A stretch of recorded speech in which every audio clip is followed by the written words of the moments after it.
Halo mga kabelach.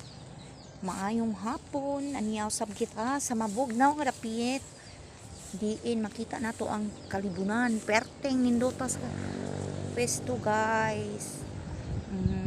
Magkuan jud nimo nga naa pa jud siya presko nga hangin.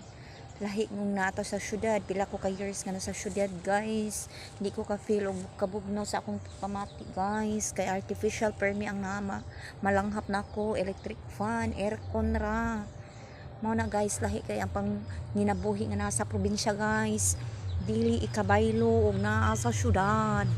Maski na moingon ka nga simple ra ang kinabuhi diri, mga 2 ug alas 7, alas 8, alas 9, labing taas na ng alas 10 tungod sa wifi guys. Pero magmata ka sa buntag nga presko, walay pilit sa lawas tungod sa presko nga hangin. Inana ang kasimple ang kinabuhi sa probinsya guys. Daghan ang makarelate ani kay daghan ang mananaw nga taga probinsya pod. Unta dili lang iputlo ning kahuya guys, kay since dili man kani among pwesto, among lugar, igo ra man mi nagrent ring dapita kay salin man mi sa landslide. Mao na guys, ako lang ika-share guys no nga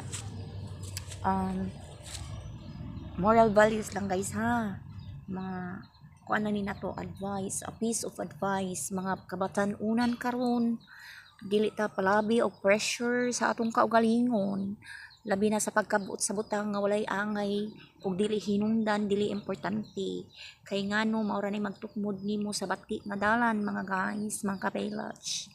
Dapat unsay naa nato, satisfied ka, mapasalamaton ka, grateful ka sa kahitasan, at least naay nahatag nimo, naay blessing nga naabot nimo, dili ka maghangad sa butang nga wala nimo, dili ka maghangad sa butang nga naa sa uban kay ara ka ma-depress mga kabelach, mga kabatan-unan. Number 1 yun na satisfaction, contentment. Pero if na ay chance, grab the opportunity nga pwede ka mo asinso. Maura na siya guys para magstay ang happy sa imuhang kaugalingon, sa imong pinakahilagman, dili lang sa imong dagway ka nalipay, pero ang imong ilawom sa imong pagbati naguol tungod sa kasuya.